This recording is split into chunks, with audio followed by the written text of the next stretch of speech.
Assalamualaikum warahmatullahi wabarakatuh. Halo sahabatku kewetan. Di video kali ini saya akan berbagi cara bagaimana pembuatan pakan kambing dengan metode fermentasi anti gagal pastinya. Tonton video berikut ini dan jangan lupa untuk like, komen, dan subscribe. Terima kasih. Salam ngarit, salam angon. Oke, untuk teman-teman sahabat angon dimanapun Anda berada, bagaimana cara pembuatan pakan kambing dengan metode fermentasi? Tonton video ini sampai habis dan jangan lupa untuk like, komen, dan subscribe. Untuk langkah pertama yaitu kita sediakan bahan baku untuk pembuatan pakan kambing.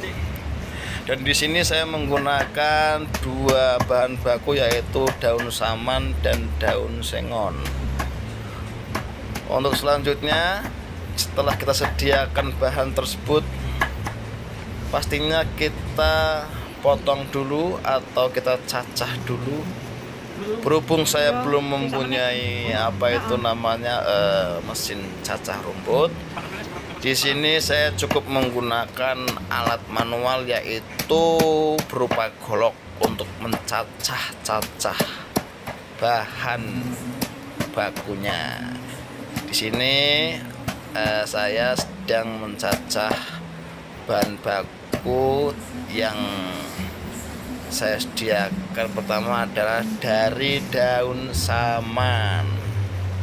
Oke teman-teman, jangan lupa tetap nonton video ini sampai selesai dan lihat tahap-tahap berikutnya. Oke teman-teman, kita lanjutkan ke pemotongan atau pencacahan. Untuk bahan baku yang kedua, di sini saya menggunakan daun sengon karena untuk daun saman yang tadi tidak cukup memenuhi satu tong, jadi di sini saya tambahkan untuk daun sengon. Jadi tidak ada masalah teman-teman, dalam satu tong itu tidak harus satu jenis daun saja. Lanjut ke tahap yang ketiga. Di langkah yang ketiga ini adalah pemberian bekatul. Di sini kita bisa menggunakan bekatul, bisa menggunakan polar, dan juga bisa menggunakan kulit kopi yang mana adalah dan fungsinya adalah sama, yaitu untuk mengurangi kadar air dan untuk penyerapan uap saat penimbunan nanti.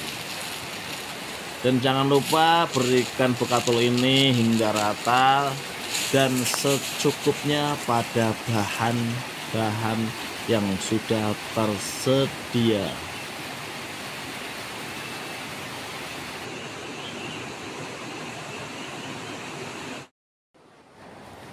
Oke, masih dalam proses pembuatan fermentasi. Setelah pemberian bekatul sudah cukup dan merata, di sini kita tambahkan probiotik berupa EM4. Untuk kapasitas satu tong, kita cukup menggunakan 3 tutup saja, 3 tutup EM4. Di sini fungsi EM4 adalah untuk menambahkan nutrisi pada pakan kambing supaya kambing-kambing tersebut akan cepat gemuk dan akan tetap sehat.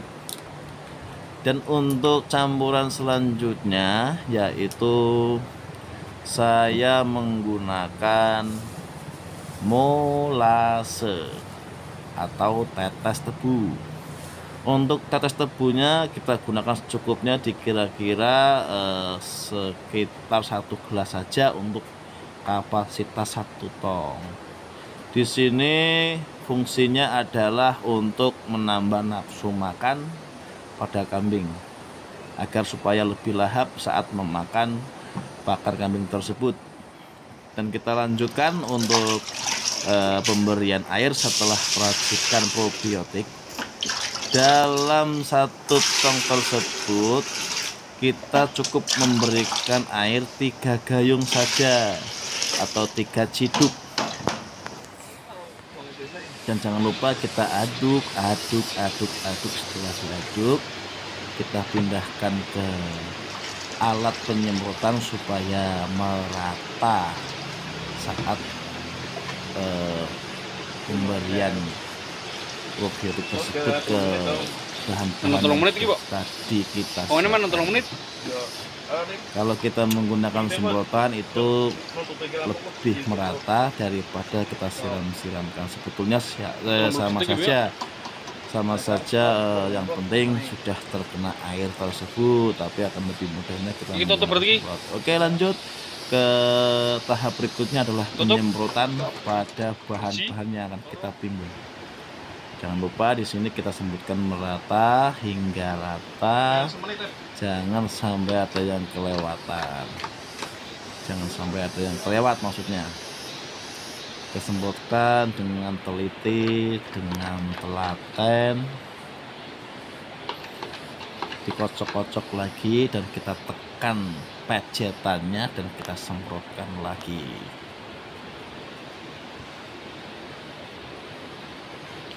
Dalam metode fermentasi ini sebetulnya ini bukan fermentasi full fermentasi, ini adalah semi fermentasi, karena di sini juga belum menggunakan apa itu namanya perlengkapan yang cukup maksimal lah.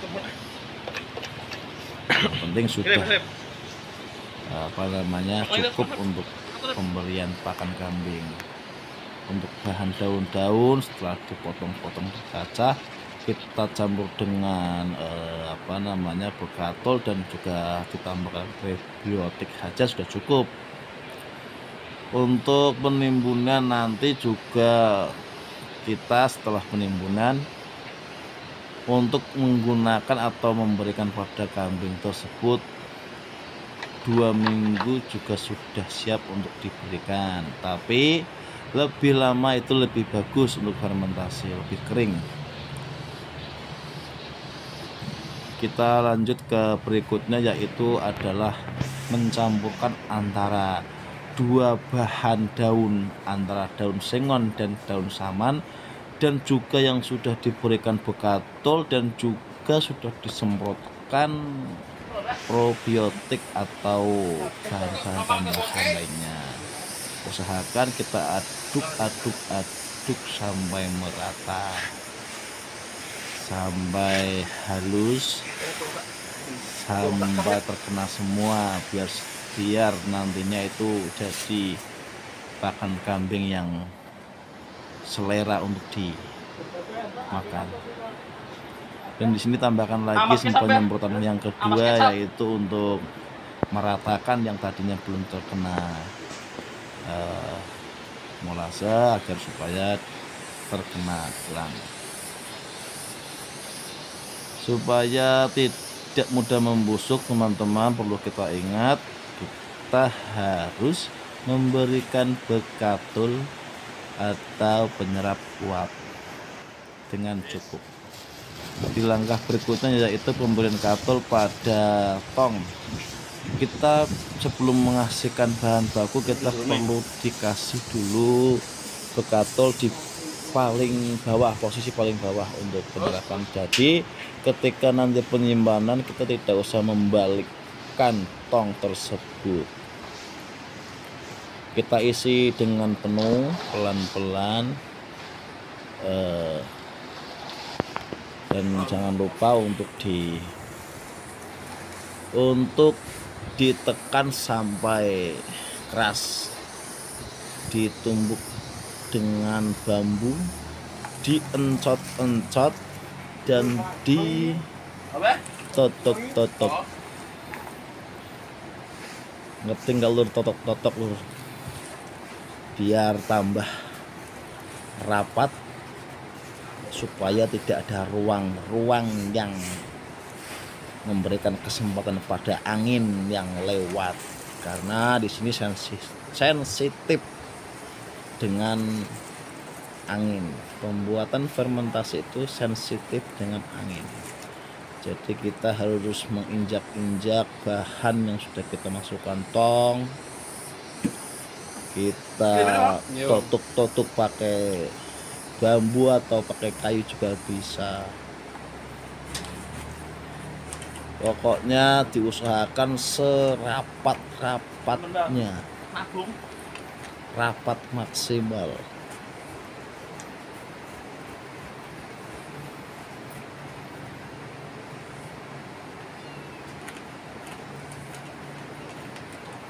Dan di sini perlu saya informasikan kepada teman-teman, untuk kapasitas 1 tong kita membutuhkan 2 giling atau 2 bongkok besar bahan yang akan kita buat.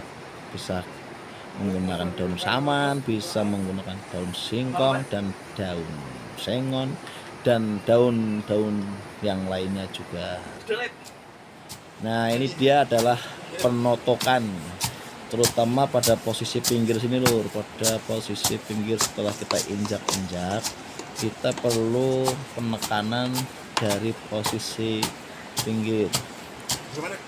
Jadi di sini agar supaya rapatnya lebih maksimal dan tidak ada hembusan nafas, hembusan angin yang nantinya akan menjadi uap.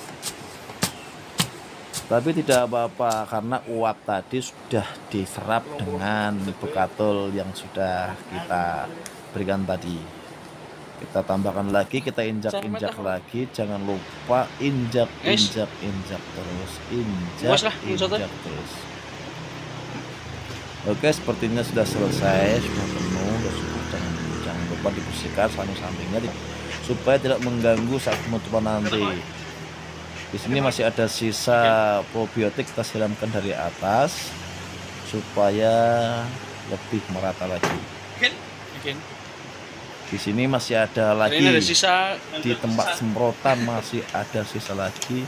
Kita tuangkan lagi, kita tambahkan lagi supaya lebih menambah aroma yang sangat sedap, biar lahap saat dimakan kambing nanti.